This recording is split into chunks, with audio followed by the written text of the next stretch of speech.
Shalom. Apa kabar Bapak Ibu? Kita merasakan hadirat Tuhan di tempat kita hari ini, amin. Sebelum kita dengar firman, saya mau ajak Bapak Ibu colek sebelahnya bilang begini, kamu cakep banget.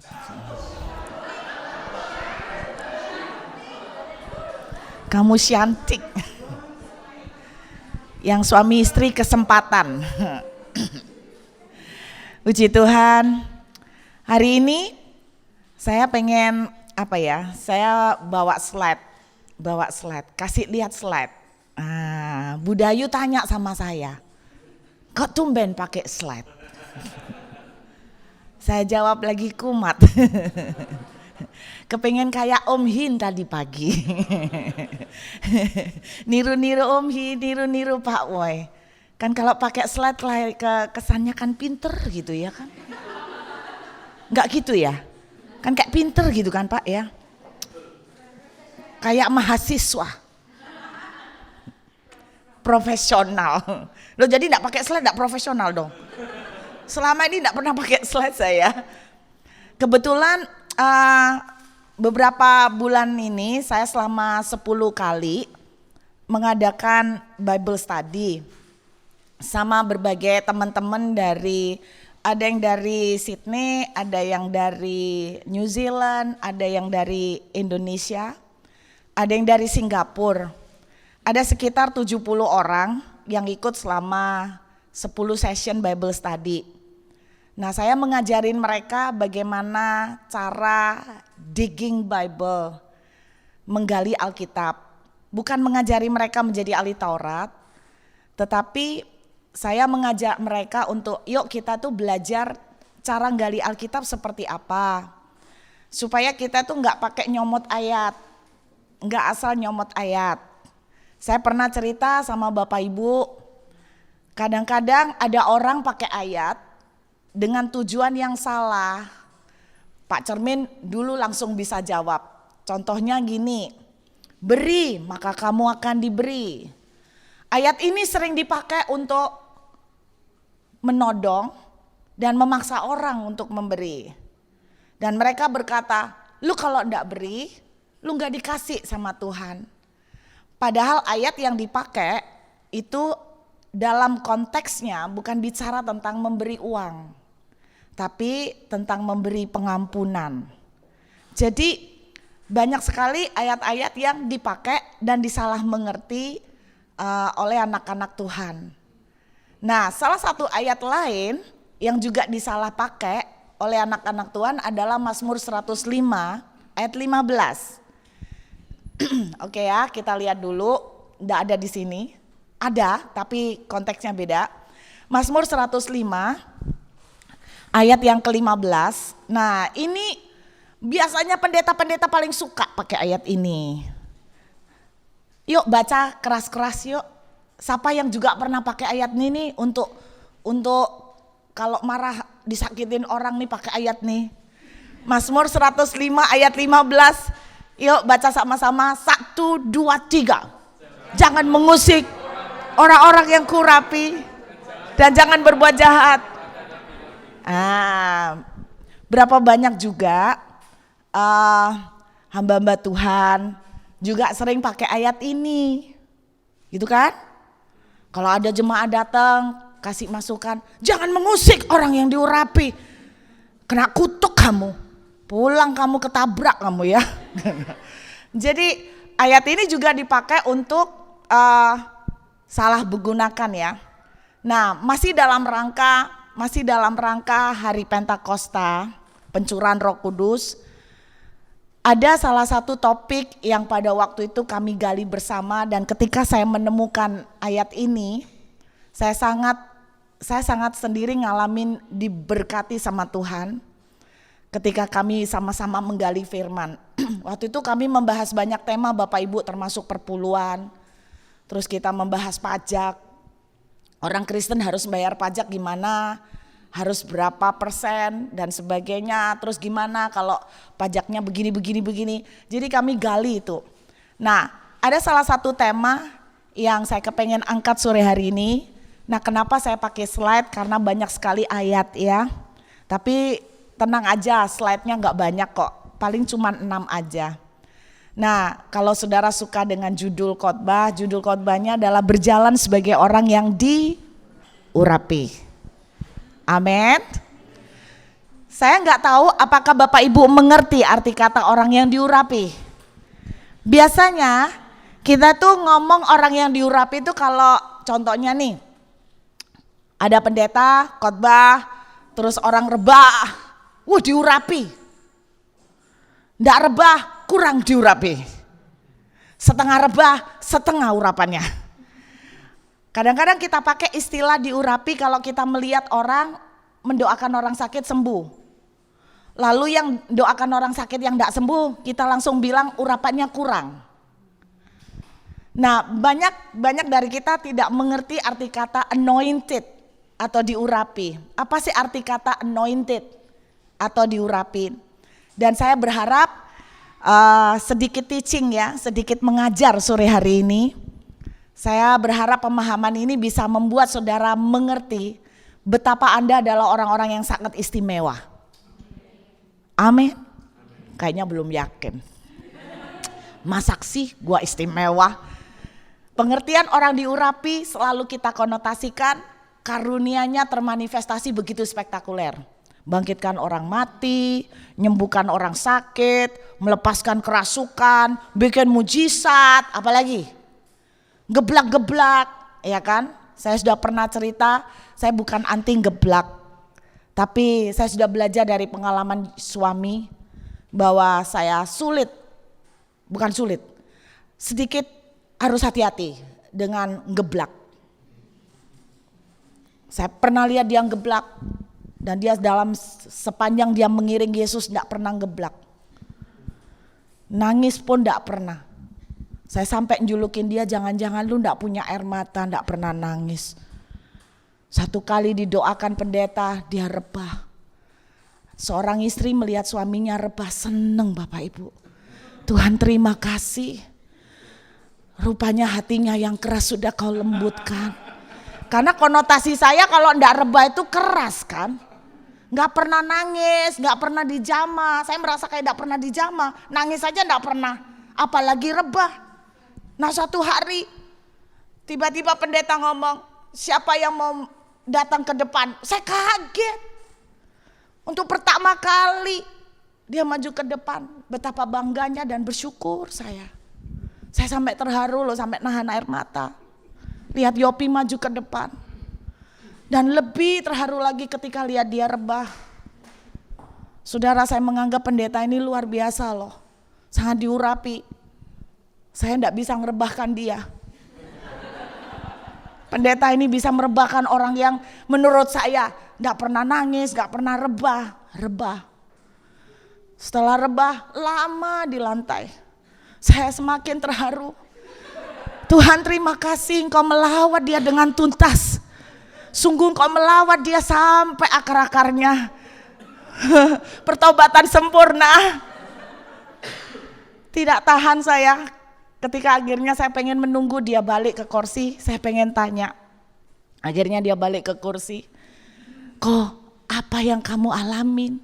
Kok sampai kamu bisa rebah? Kok sampai kamu bisa fall in the spirit? Kamu experience something, kamu lihat Tuhan, kamu ngalamin apa, zaman apa?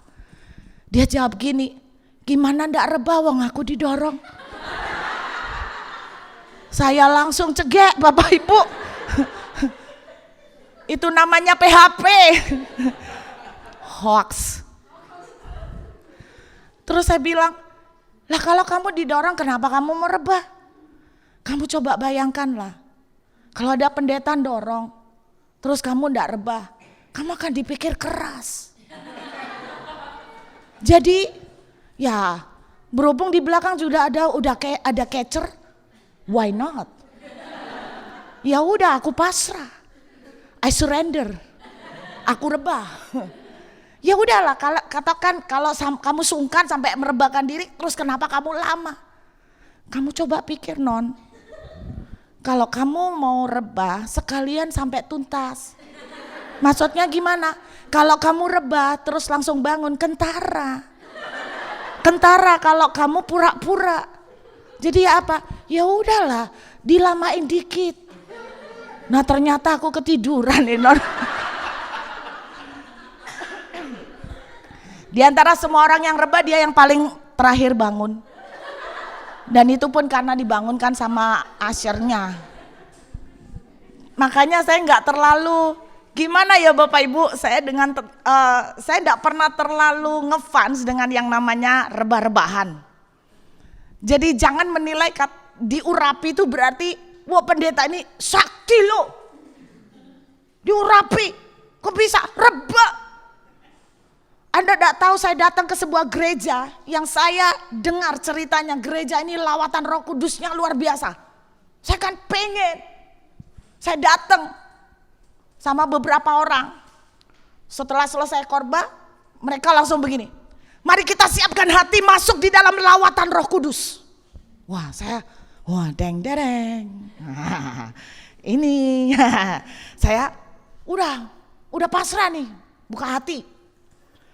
Terus kemudian mulai orang-orang itu udah biasa kayaknya ya. Tiba-tiba saya melihat orang-orang itu gini, nggak ada yang merintah, tiba-tiba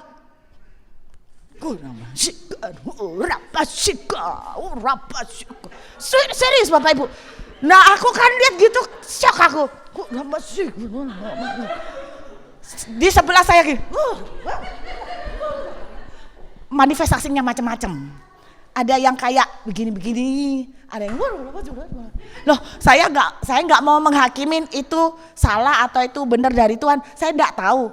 Cuman kan semua pada begitu, jadi langsung gitu kayak nggak ada yang hitung 1, 2, 3 gitu, langsung kayaknya udah biasa gitu loh mereka. Nah saya kan belum biasa, tapi saya sudah hamba Tuhan loh, saya udah pelayanan, saya bukan nggak ngerti tentang dunia profetik. Cuman ya saya memberi kebebasan, kalau orang-orang maunya begitu ya enggak apa-apa.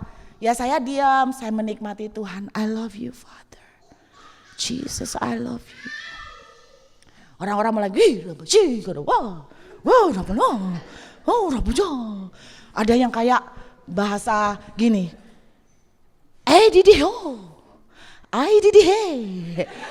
Aku langsung ingat lagu Kuci Kuci Hota He. Aku ingat lagu itu loh. Ada ada yang ada yang blukuduk ada loh. Loh Bapak Ibu enggak percaya? Bahasa roh tuh macam-macam. Ada yang blukuduk. Oh, mungkin dia dibawa Tuhan masuk dalam aliran air Roh Kudus. Kan kata perjanjian lama sampai berenang toh, sampai tenggelam kan, mungkin blukuduk kali ya. Ya udah saya biarkan mereka menikmati, kan masing-masing punya cara kan, saya nggak mau menghakimin. Terus kemudian datang seseorang, dia pegang ini saya, cuma dipakai 1 jari, saya tahu pakai 1 jari. Terima Roh Kudus, terima. Ya kan tak jawab gini, aku terima. Ya kaca buka hati, terima, buka hati, dalam hati, aku udah buka nih, udah tak buka. Orang ini doa cukup lama, mungkin putus asa ya, karena saya nggak bereaksi apa-apa ya, cuman Lord Jesus, thank you. Nggak lama, datang jari yang lain. Rupanya timnya memang kayak gitu cara kerjanya, datang jari yang lain sebelah sini, buka hati, udah buka Tuhan, dari tadi udah buka, sebelum datang kan sudah tak buka hati, jangan keraskan hatimu, nggak keras ini, kurang buka yang mana lagi, terus gimana caraku buka? Lu serius Bapak Ibu, saya datang ke gereja itu gitu. Anda tahu berapa yang jari yang nempel di sini? 5 orang, gantian. Yang terakhir tambah, mungkin saya paling lama ya, yang lain geblak. Saya enggak reba-reba. Terus kemudian yang terakhir bilang gini, kalau kau mendengar Tuhan bicara hari ini, jangan keraskan hatimu.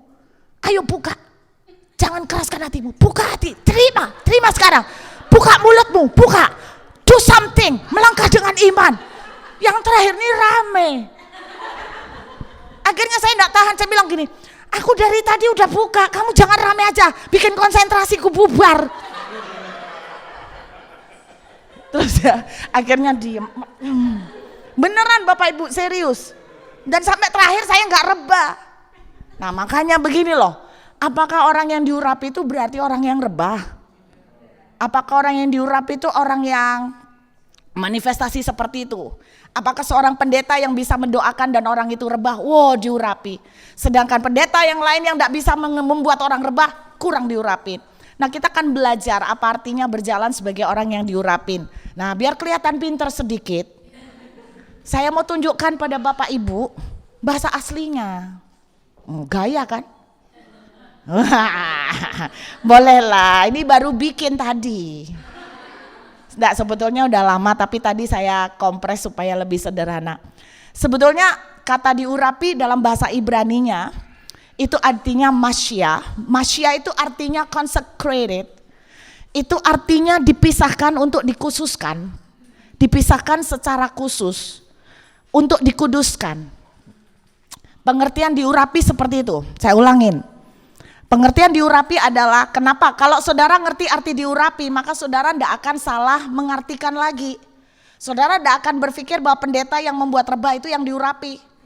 Saudara tidak akan mengartikan bahwa pendeta yang diurapi. Kata diurapi artinya dipisahkan, dibikin kudus. Jadi tadinya tidak kudus dibikin kudus, dipisahkan tersendiri. Pertanyaannya begini, dipisahkan untuk apa? Nah, dipisahkannya untuk apa? Untuk dibuang atau di mana? Kok dipisahkan? Ya kan? Kita buka yuk. 1 Samuel pasal 16 ayat 13. Nah, saya nggak mau kasih jawabannya, biar Bapak Ibu nggak bosen ikut buka ayat sama saya. 1 Samuel 16 ayat 13. Samuel mengambil tabung tanduk yang berisi minyak dan mengurapi Daud di tengah-tengah saudaranya. Sejak hari itu dan seterusnya berkuasalah roh Tuhan atas Daud, lalu berangkatlah Samuel menuju ke Rama. Saudara, apa arti diurapi tadi? Dipisahkan, oke?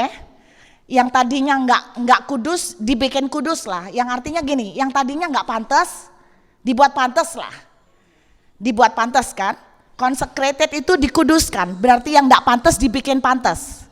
Untuk apa? Untuk memegang sebuah jabatan tertentu. Untuk memegang sebuah jabatan tertentu atau untuk melakukan sebuah tugas tertentu. Bisa nangkep ya? Seperti contoh di dalam 1 Samuel 16 ayat yang ke-13. Yang kedua, nah ini yang luar biasa Bapak Ibu. Kenapa? Tadi mana? Kok nggak kelihatan? Yang kedua kita lihat dari 2 Korintus. 2 Korintus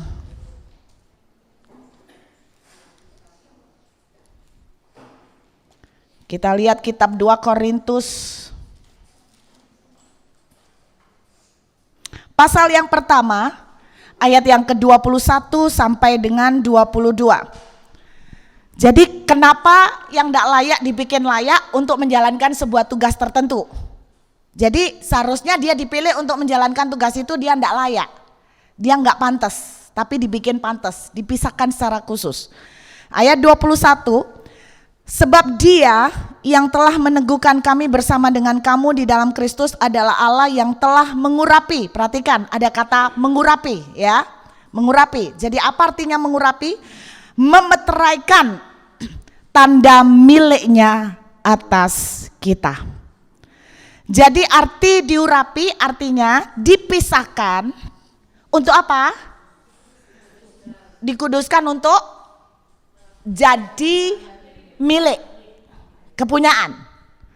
Jadi yang tadi bukan kepunyaannya, dijadikan kepunyaannya. Bisa nangkap saudara? Jadi pengurapan atau diurapi artinya dikuduskan, dipisahkan, dibikin kudus untuk sebuah pekerjaan atau jabatan tertentu. Dan yang kedua, untuk dijadikan kepunyaan. Amin. Untuk dijadikan kepunyaan.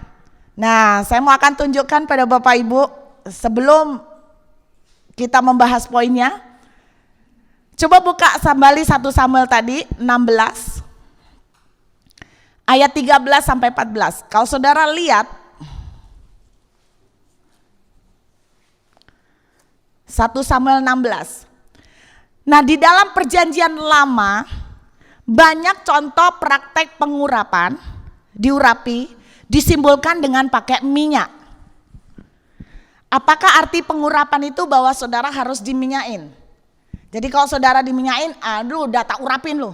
Berarti mulai hari ini lu udah dikuduskan, dikhususkan. Jadi nggak dikasih minyak kurang kudus. Dan minyaknya tergantung. Minyak jelantah atau minyak urapan. Atau minyak nyong-nyong. Jadi bukan seperti itu, kita lihat ya. 1 Samuel 16 ayat 13, Samuel mengambil tabung tanduk yang berisi minyak dan mengurapi Daud di tengah saudara-saudaranya. Di perjanjian lama sering dilambangkan, disimbolkan pakai minyak, tapi bukan itu arti pengurapan. Ayat 14, perhatikan ya. Tetapi roh Tuhan telah mundur daripada Saul dan sekarang ia diganggu oleh roh jahat yang daripada Tuhan. Saya tidak akan bahas ini. Di ayat 13 coba sejak hari itu dan seterusnya berkuasalah roh Tuhan atas Daud. Saya kasih contoh lain sebelum saya simpulkan. Kita buka Kisah Para Rasul. Kita lihat Kisah Para Rasul pasal 10 ayat yang ke-38. Kisah Rasul 10 ayat 38.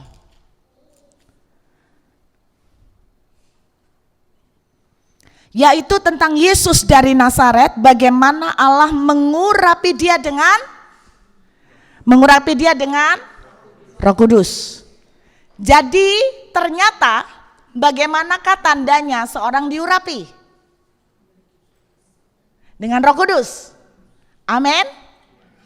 Di mana dia diurapi ada Roh Kudus datang. Bisa nangkep ya? Ketika Daud diurapi, Roh Kudus berkuasa. Dalam Kisah Para Rasul, Yesus diurapi dengan Roh Kudus. Satu contoh lagi, yuk kita lihat ayat selanjutnya. Roma 8 ayat 9. Ini saya ringkes Bapak Ibu, aslinya ayatnya banyak banget. Roma pasal 8 ayat yang ke-9. Yuk kita lihat. Apa bunyinya saudara? Tetapi kamu tidak hidup dalam daging melainkan di dalam roh, jika memang roh Allah diam di dalam kamu. Tetapi jika orang tidak memiliki roh Kristus, ia, perhatikan, Anda ingat tadi arti kata diurapi dipisahkan jadi milik. Bisa nangkap? Nah, menurut ayat ini tandanya kita dijadikan milik, tandanya kita diurapi adalah ada Roh Kudus. Bisa nangkep? Jadi apa arti diurapi dalam perjanjian baru? Kita tandanya diurapi menjadi mempunyai Roh Kudus. Sekarang pertanyaan saya, siapakah yang punya Roh Kudus? Pendeta? Pendeta aja? Enggak. Siapa? Semua saudara? Yuk kita lihat ya. Kita lihat. Lanjut. Buka Kisah Rasul pasal 2 ayat yang ke-38. Kisah Rasul pasal 2 ayat 38. Bapak Ibu mungkin belum pernah lihat saya ngajar ya. Jadi kalau saya ngajar kayak gini Bapak Ibu, jadi bedain Kisah Rasul pasal 2 ayat yang ke-38. Udah dapat Bapak Ibu? Jawab Petrus kepada mereka, bertobatlah dan hendaklah kamu masing-masing memberi dirimu dibaptis dalam nama Yesus Kristus untuk pengampunan dosamu. Maka akibatnya setelah kamu bertobat, terima Yesus dibaptis, maka dan menurut ayat yang tadi sebelumnya kita baca, kalau kita udah memiliki Roh Kudus berarti kita diurapi. Berarti kalau kita diurapi berarti kita dijadikan miliknya Tuhan. Pertanyaan saya, menurut Kisah Para Rasul pasal 2 ayat 38, siapa yang sudah punya Roh Kudus? Udah bertobat, terima Yesus, dibaptis. Saya mau tanya, siapa di antara saudara sudah memenuhi itu syarat? Tolong angkat tangan.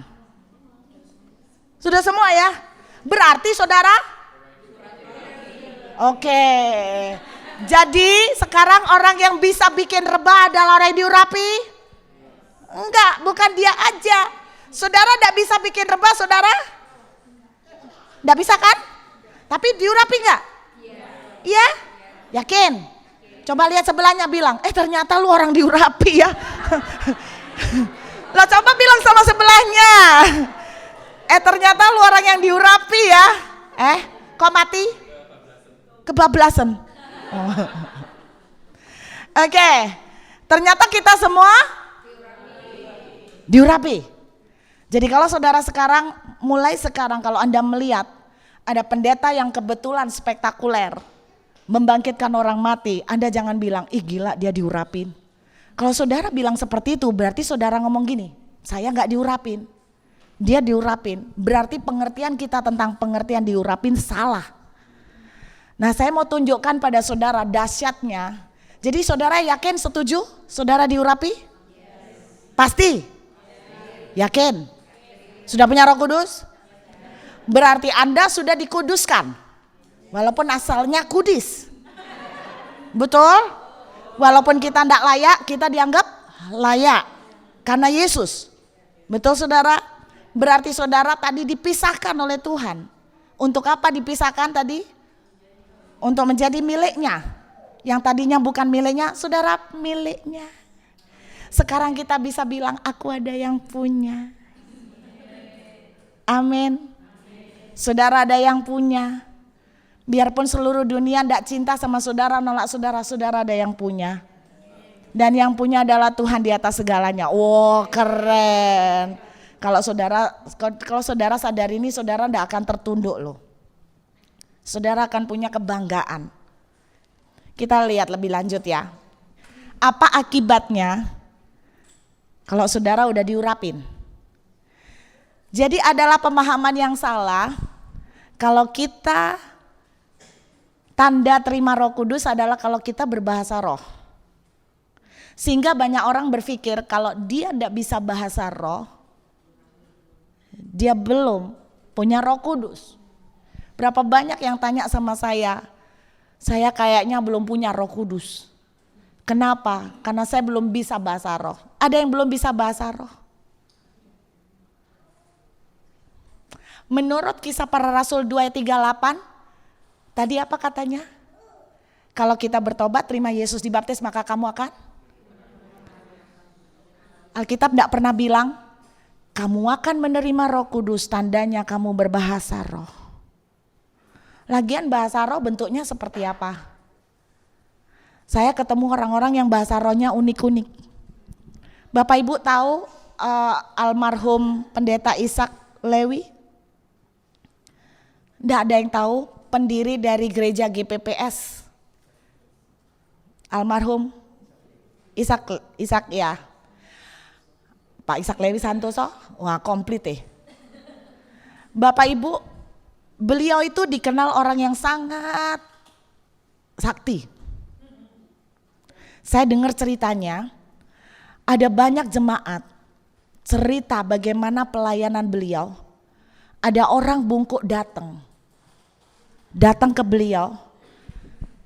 Saudara tahu orang-orang itu pakai sapu tangan terus didoakan Pak Ishak, sapu tangannya ditaruh di bungkuknya langsung lurus. Wah, saya belum pernah coba naruh di bungkuknya orang. Kayaknya tetap bungkuk. Pernah jadi lurus. Saya penasaran, makanya saya penasaran sama Pak Ishak. Saya dengar beliau kalau doa minimal 6 jam. Bapak Ibu, saya pernah coba. Saya kepengen sakti kayak beliau. Saya pernah coba, belum sampai 6 jam. 1 jam tuh kerasa kayak 6 tahun. Satu kali saya ketemu seorang anak Tuhan, dia ternyata sering nemenin Om Ishak doa selama 6 jam. Wah, saya seneng. Saya tanya, Om Ishak di dalam ngapain? Karena saya bingung.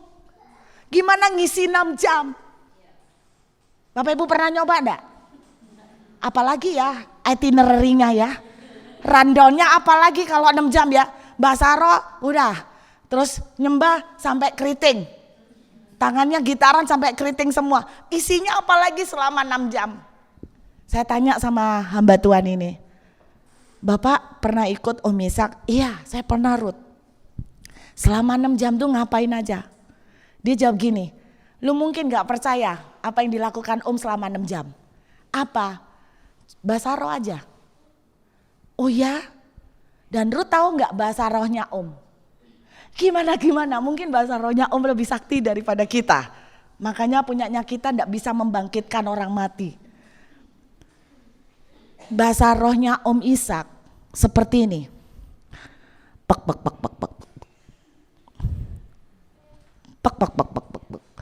Bener ya Bu Lucy? Pernah tahu ya? Saya dengar ceritanya gitu. Saya bilang, Pak serius Pak, sing genah Pak. Bahasa rohnya Om Ishak gimana? Iya Bu Ruth, kayak gitu. Pek. 6 jam pek terus. Iya, 6 jam Ruth. Pek. Aku ini sampai kesemutan. Berusaha melek. Kok belum selesai masih pek terus. Pek. Makanya sejak saya ngerti itu, saya tuh tidak mau ngejudge bahasa roh. Anda masa tahu bahasa roh pek itu ternyata di surga ada artinya? Nggak tahu kan? Saya juga nggak tahu. Anda nggak boleh ngejudge. Kayak misalnya ada orang bahasa rohnya blukutuk. Jangan ngejudge. Pek atau blukutuk kan kita nggak ngerti apa artinya ya toh. Terus kita menghakimi, oh itu sesat, itu bukan bahasa roh dari surga. Who knows? Kita nggak pernah tahu. Buktinya Om Ishak pek dipakai Tuhan luar biasa. Bener kan? Ada yang bahasa rohnya gini, Susi. Bukan Lucy, Susi. Susi. Loh, Bapak Ibu tahu enggak? Ternyata ada salah satu suku di Indonesia. Ternyata kata Susi itu artinya kuda. Di sini nggak ada yang namanya Susi. Kalau Lucy saya nggak tahu artinya apa. Mungkin mirip anaknya kuda kali ya. Mungkin. Lah, kita kan nggak pernah tahu orang itu berbahasa roh gini, Susi. Siapa tahu dia sedang berdoa begini, bala tentara kuda, kuda alaskar Tuhan datang. Loh, who knows? Kita nggak bisa menghakimin. Betul ya? Amin. Tapi bukan itu tandanya bahwa kita udah dikasih Roh Kudus. Tandanya apa? Kita cuman dibaptis, terima Yesus, bertobat, kamu akan terima Roh Kudus. Nggak kerasa Ibu, nggak masalah. Alkitab juga nggak bilang kamu akan merasa kerenyeng, kamu akan merasa dingin panas, kamu akan merasa kejat. Bukan nggak merasa jadi kurang abdol. Ini loh Bapak Ibu, kelemahan kita seringkali harus kita begini atau kayak ular gitu atau gimana. No, Alkitab cuman berkata kamu terima Yesus, kamu dibaptis, you receive it. Kamu diurapin. Apa akibat diurapin? Nah ini yang keren. Apa akibatnya dari diurapin? Kisah Rasul 1 ayat 8, ayat terkenal. Hafal? Belum? Yuk kita baca. Tetapi kamu akan menerima kuasa kalau Roh Kudus turun ke atas kamu. Dan kamu akan menjadi saksiku di Yerusalem, seluruh Yudea, Samaria. Kata kuasa berasal dari kata dunamos. Bahasa Yunaninya adalah dunamos. Saudara, dunamos pernah dengar kata dinamit? Mirip. Dunamos artinya sebuah kekuatan yang kekuatannya seperti ledakan nuklir. Anda bisa bayangkan Tuhan bilang begini, kalau kamu terima Roh Kudus, udah terima Roh Kudus belum? Tadi udah angkat tangan loh, jangan ditarik lagi. Udah terima Roh Kudus ya? Berarti kamu akan menerima tenaga kuasa seperti ledakan nuklir. Sungguhan. Ntar kita kapan Belajar doakan orang sakit yuk. Praktek orang sakit yang di kursi roda kita berdiri, jalan. Loh, ya apa kok baru ngomong langsung Wah ya apa Pak? Ini gimana? Iya cok ngisi-ngisi ini apa? Oh. Loh katanya menerima kuasa. Loh, amin. Kok jadi takut? Bapak Ibu nggak tahu ya. Saya ini diundang satu komunitas, katanya mereka pendoa di rumah sakit. Saya diundang untuk khotbah, untuk membagikan tentang doakan orang sakit. Tiba-tiba Tuhan bicara, terima undangan itu. Saya terima Bapak Ibu, cuman pendoa-pendoa, gampang lah. Ternyata Bapak Ibu tahu, saya semi dijebak. Pada waktu saya hadir di Surabaya itu Bapak Ibu. Ternyata yang datang pendoa-pendoa plus ada orang kena stroke 8 tahun tidak bisa jalan. Ditaruh di depan. Terus saya gawat lu. Saya sudah langsung ngerasa ini kayaknya gini. Lu kan ngajarin pendoa. Ya praktek no. Aduh. Ya apa ya, 8 tahun, 8 hari sih berani, 8 tahun. Terus beneran, panitianya, Bu Ruth, nanti ini para pendoa yang sering doa ke rumah sakit. Memang beberapa pendoa dan beberapa yang lain orang umum. Terus saya tanya, loh yang duduk di depan itu juga pendoa? Oh bukan Bu. Terus kenapa Pak? Kami sekalian bawa dia buat jadikan latihan. Dalam hati, what? Ini aku suruh demo Bapak Ibu. Aduh Bapak Ibu stres saya. Stres. Saya nyiapna khotbah Kisah Rasul 1 ayat 8. Kok akan menerima kuasa? Saudara tahu kuasa, dunamos, salah satu pengertiannya adalah the power to create miracle. Nah lo, miracle termasuk healing enggak? Termasuk miracle financial enggak? Makanya Om Arifin tadi bilang salah satu dari kuasa yang kita terima adalah prosperity. Itu benar. Harusnya anak-anak Tuhan yang sudah terima Yesus dan dipenuhi oleh Roh Kudus, mereka adalah orang-orang yang diberkati secara finansial. Loh itu menurut Kisah Rasul 1 ayat 8 juga. Terus kemudian kuasa to create miracle. Bapak Ibu tahu apa yang terjadi? Saya mulai khotbah. Saya jelaskan Kisah Rasul 1 ayat 8. Dan saya berusaha untuk tidak lihat yang stroke. Karena setiap kali lihat stroke saya down. Dan ketika saya khotbah, saya sedang berpikir, saya pengen nangis. Saudara tahu, mereka gila banget loh. Mereka bawa video. Saudara tahu bukan video yang ini. Video yang kayak kameranya Hollywood. Saya bilang gini, ini kayak apa-apaan ya. Kamera Hollywood yang gede itu loh. Dalam hati saya berpikir kayaknya mereka sengaja ngekwai. Bahasanya orang Cina tuh sengaja ngerjain. Saudara, saya lagi khotbah. Kita punya kuasa, the power to create miracle. Tiba-tiba ada satu orang di jemaat, ada Pak, satu orang Bapak. Udah jangan banyak ngomong Bu, langsung aja praktekin. Bu, apa saya enggak mau pingsan Bu? Suami saya enggak ada di situ, saya mau nangis. Tuhan tolong, Tuhan tolong gimana nih?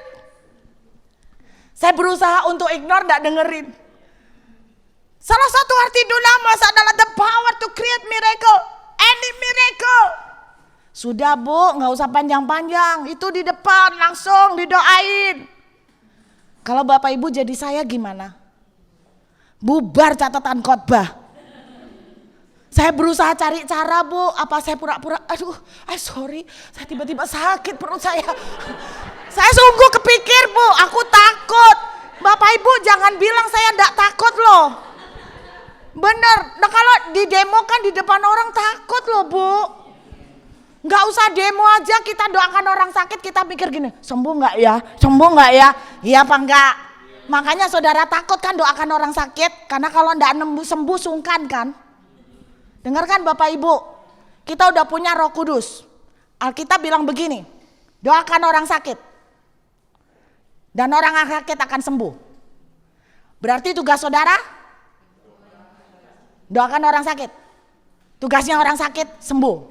Jadi itu tugas dia, bukan tugas saudara. Oke? Amin. Itu kata mentor saya. Jadi lu gak usah pusing.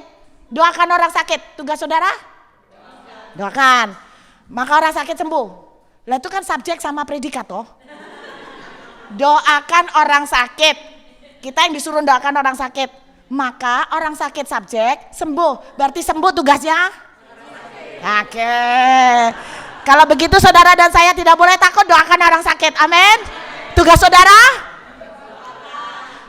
Tugasnya orang sakit? Jadi saudara tidak usah pusing sembuh karena itu tugasnya dia. Amin. Lo kok gitu? Saya benar. Saudara tahu, akhirnya saya sempat berusaha untuk menenangkan diri, konsentrasi untuk dikembalikan. Saya selesaikan khotbah. Selesai khotbah, itu waktu yang paling menakutkan buat saya. Saudara tahu apa yang saya lakukan? Ayo kita menyembah. Saya nangis dalam penyembahan. Bukan karena hadirat Tuhan saya takut. Saya berusaha menyembah selama mungkin ya Pak Isa. Dan berharap orang ini pulang gitu loh, nggak tahan gitu loh kelamaan. Aku ngomong gini, Tuhan aku takut loh. Tuhan aku takut loh, aku dijebak ini. Aku takut, tapi kenapa kamu suruh aku datang ke sini? Aku takut loh Tuhan, aku takut. Tapi mau ya apa, lari pun gak bisa. Akhirnya waktu itu pun terjadi. Orang itu ngomong lagi, aduh Bapak Ibu saya sungguh kepengen ngambil plester. Dia gangguin saya terus soalnya, ayo doakan Bu, mana tunjukkan kuasanya. Bapak Ibu saya pernah digituin orang loh. Akhirnya tibalah, kan nyembahnya gak bisa lama-lama. Setelah nyembah nangis. Tuhan bilang, melangkah nak. Aku takut Pak. Jangan permalukan hamba-Mu Pak, aku takut. Saya akhirnya udah deh pasrah. Dipermalukan ya sudah, paling gak ketemu lagi dan gak diundang lagi ya sudah. Masuk TV paling ya, aku gak tahu TV mana be. Orang itu tak datengin. Bapak sakit apa? Sebetulnya udah tahu. Tapi kenapa aku juga tanya lagi ya? Karena deredek ya. Bapak sakit apa? Oh, nggak bisa ini kan. Berapa lama? Udah tahu kan diceritain. Tapi masih tak olor-olorin. Bapak percaya bagi Tuhan ada yang mustahil. Percaya. Eling-eling, ingat-ingat yang di Alkitab. Emas dan perak aku nggak punya Pak. Aku hanya membawa nama Yesus. Bapak berdiri Pak. Nggak bisa. Dia nggak bisa. Nah, berdiri Pak. Bisa. Kanan kiri, bantu. Anda tahu diberdirikan pun kakinya itu layu. Kayak sayur. Aduh Tuhan, ini cobaan. Terus saya bilang, Bapak jalan. Langkahkan kaki. Nggak bisa. Akhirnya kakinya tak tarik. Satu lagi. Tapi kanan kiri tetap dipegang. Sambil kayak setengah digendong. Jalan gini. Terus jalan. Tapi tetap digendong. Jadi ya kayak gini, kayak geser. Terus tiba-tiba di tengah-tengah saya bilang sama salah satu yang megang. Sembunyi, pelan-pelan. Lepasin. Saya pilih yang gendong yang kecil. Karena bapak ini lumayan gede. Jadi yang megang yang gede. Kalau yang gede langsung kan jeglek. Jadi strateginya begitu Bapak Ibu. Jalan gini. Terus ini penentuan. Yang ini yang dilepas ini penentuan. Tuhan ini roboh. Ya udah aku mulai. Saudara itu kejadian setengah jam. setengah jam sendiri untuk bawa orang ini jalan dari sini ke sana, balik lagi ke sini, dipegangin terus. Akhirnya ketika di tengah-tengah orang yang kedua saya suruh lepasin. Dan kemudian orang ini enggak tahu kalau dia udah dilepasin. Orang ini jadi kayaknya pura-puranya kayak megang tapi ini dilepasin. Terus dia lepasin gini, orang ini jalan. Oh, saya nangis Bapak Ibu, aku nangis lega. Aduh lega, sungguhan. Enggak tahu TV mana. Hah, enggak masuk YouTube enggak masuk YouTube. Saya nangis dan orang itu pulang enggak pakai kursi roda. Jadi dia bilang, dia jalan ke bawah, saya enggak mau kursi roda, dan dia mulai bisa ngomong, saya enggak mau kursi roda. Saya nangis Bapak Ibu. Terus habis itu teman-teman langsung bilang begini, Bu Ruth ada lagi, nanti kapan Bu? Haleluya. Jujur ya Pak ya, sekali sing selamat, peng loro gak ero aku. Aku jujur gak tahu, loh saya gak pernah Bapak Ibu jujur. Tapi dari situ saya tahu bahwa sebetulnya kita itu punya kekuasaan. Yang membuat tidak terjadi kesembuhan itu adalah karena kita seringkali ragu. Kita gak percaya. Makanya saya mau mengajak teman-teman RIM, kapan latihan doakan orang sakit. Doakan orang buta. Melek. Bu tambah merem ya apa? Enggak apa-apa. Latihan terus. Itu akibatnya kita punya kuasa. Bukan hanya kuasa the power to create healing, tapi di dalamnya juga pengertian the power to command all the spiritual being. Berarti kekuatan untuk memerintah makhluk roh. Termasuk malaikat. Saudara ini punya kekuatan loh memerintahkan malaikat. Ntar lain kali aja bicara tentang malaikat. Dan yang berikutnya kita lihat yuk. Buka Zakaria 1 Samuel 16 tadi sama dengan Daud. Berkuasalah roh Tuhan sejak saat itu ya. Jadi ada kekuatan. Kalau Tuhan udah ngurapin kita, udah memilih kita untuk sebuah tugas tertentu, pasti Tuhan juga akan memperlengkapi dengan kekuatan dan kemampuan. Amin. Yuk kita lihat Zakaria pasal 2 ayat 8. Sebab beginilah firman Tuhan semesta alam yang dalam kemuliaannya telah mengutus aku mengenai bangsa-bangsa yang telah menjarah kamu. Sebab siapa yang menjamah kamu? Pak, Bu, ini yang membuat saya menangis. Ketika saudara diurapi, udah terima Yesus dibaptis dan terima Roh Kudus, saudara diurapi, itu artinya tuh gini. Mulai saat ini, siapa yang jamah dia akan berurusan sama aku. Mazmur 105. Kata menjamah, mengusik, itu bukan berarti menegur, bukan. Jadi kita tuh boleh memberi masukan, negur, ngingetkan hamba Tuhan itu enggak apa-apa. Kata menjamah atau mengusik itu punya pengertian melakukan sesuatu yang kasar. Melakukan sesuatu yang tidak adil. Melakukan sesuatu kekerasan. Memperlakukan tidak adil. Saya periksa kata mengusik itu bahasa aslinya naga. Kebetulan sama kok naga. Tapi artinya naga ini memukul, menyakiti, memeras, memperlakukan tidak adil, melukain. Bapak Ibu, Tuhan bukan jahat kalau dia bilang begini, nak, pembalasan itu hakku. Tapi Tuhan bilang begini, siapa yang berani macam-macam sama kamu, mereka akan berurusan sama aku. Bapak Ibu dengar, saya ngomong sama orang yang konseling sama saya, uangnya dicek, uangnya dimakan. Dia sampai mengalami banyak masalah.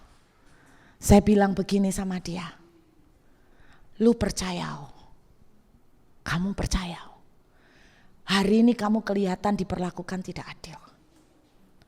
Tuhan bilang, siapa yang menjamah, mengusik anakku, kepunyaanku, aku aku akan berurusan dengan dia. Bapak Ibu tahu enggak, kita ini spesial. Dengar, hukum tak bertuah itu ada, Tuhan tuh enggak merem. Tuhan itu enggak tertutup telinganya. Kelihatannya, kenapa kadang-kadang Tuhan mengizinkan kita disakiti tapi dibiarno, Tuhan enggak menolong. Bukan karena Tuhan jahat, enggak, tunggu sampai kemurkaannya itu penuh. Jadi yang saya khawatirkan kalau ada orang memeras saudara, memperlakukan saudara tidak adil. Yang kasihan itu orang itu. Karena suatu hari dia akan berhadapan sama Tuhan kita, papa kita tidak akan terima. Itu sudah ada kok di ayat. Jangan mengusik orang yang kuurapi. Jangan menjamah biji mataku. Bapak Ibu, ketika saya tahu ini, beberapa terakhir belakangan ini namanya orang kadang-kadang itu feel lonely. Terutama ketika kita tuh mempunyai pergumulan. Kadang-kadang kita tuh merasa sendiri. Kadang-kadang kita tuh merasa kayaknya kok aku berjuang sendiri, nangis sendiri, kayaknya enggak ada yang ngerti aku. Tapi dengarkan, ketika Tuhan membukakan ayat ini buat saya, Tuhan bilang, kamu tuh punya aku. Makanya Yohanes 14 bilang, aku enggak membiarkan kamu yatim piatu. Aku sekali-kali tidak akan meninggalkan kamu dan tidak akan biarkan kamu. Dengarkan, kalau ada orang yang hari ini mengalami perlakuan yang tidak adil. Ada orang yang disakiti, ada orang yang dikerasin, ada orang yang dianiaya. Dengarkan, saudara dan saya kelihatannya seperti bodoh, kita cuma diem. Tapi papa kita tidak akan tinggal diem. Tinggal tunggu waktu, semua itu ada takaran. Bapak Ibu, pembalasan adalah haknya dia. Saya ngomong sama orang yang dicek duitnya ini sampai nangis-nangis, saya bilang begini, hari ini kelihatan kamu yang susah. Tapi kamu harus ingat, saya jelaskan ke dia ini, ketika kamu udah terima Tuhan, dan kamu diurapi sama Roh Kudus, Tuhan bilang mulai hari ini, anak ini tanggung jawabku. Ada apa-apa nyentuh dia, mereka akan berhadapan sama aku. Saudara, ini yang membuat saya kuat. Ini yang membuat saya berjalan dengan kepala boleh ditegakkan, karena apa? Wow, kita ini spesial. Coba lihat sebelahmu, bilang gini loh, kamu lihat nih saya. Ini biji matanya loh, biji matanya. Gak ada yang cinta, Tuhan yang cinta. Emangnya kupikirin? Amin.